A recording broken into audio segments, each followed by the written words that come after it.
So this has been a pretty relaxing summer and been pretty fun, but I really feel like it's time to get focused back on preparing for school to start back up. Starts in about 2 weeks, and didn't post anything yesterday. Was feeling pretty down about that. Think that that's what that was all about. And did get to meet with my buddy David, who's a writer, and we're going to be doing a podcast. I'm very excited about it. We have a couple of other projects that we'll be working on together, so look forward to those in the future. And that is about it for right at the moment. I want to talk just for a second about craftsmanship. And if we take a look at this box right here that was put together and then painted by one of my students last year, this was fantastic. This is one of the pieces that actually got completed by a student. 100% no direction on my part whatsoever. I was thoroughly impressed with the kid's ability to kind of form this idea in his mind and decide what he wanted to build. So it ended up being a birdhouse, and it's broken now. There was a piece right here that that stuck out.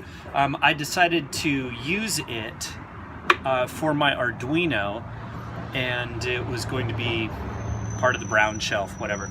But I want to talk about the improvements that we could possibly make on an item such as this.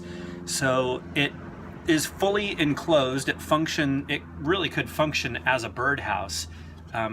Possibly this hole is a little too small. I really don't know anything about birds.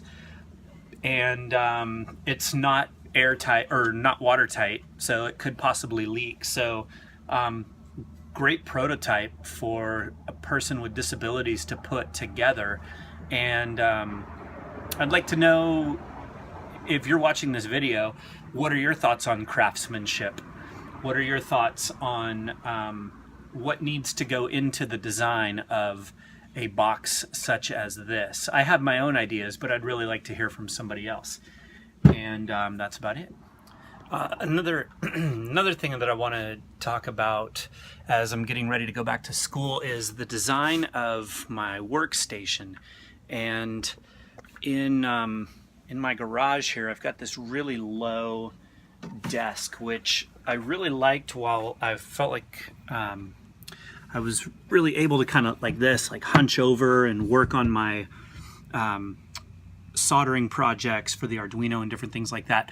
But as I've been listening to different podcasts and kind of getting ready to design my classroom, I'm kind of thinking that a stand-up desk might be an interesting alternative to go to. Something that gets away from having to be so sedentary in the classroom. And I'm interested in what drawbacks there might be for that. Because I guess I feel like there are quite a few things that are beneficial for being able to stand up, but also wondering about the drawbacks. So if you have any ideas, leave a comment in the section below. I'm kind of thinking I should try something like that out for my home office also. In fact, this particular workstation, to dismantle it and rebuild and kind of design my own desk. That sounds really fun to me, is to take things apart and then redesign them. So anyway, what are your thoughts on that? Okay, so kind of a update. I decided to make that stand-up desk, and so this is what I've got so far going, and this is kind of mid-project. So that's where it is right now.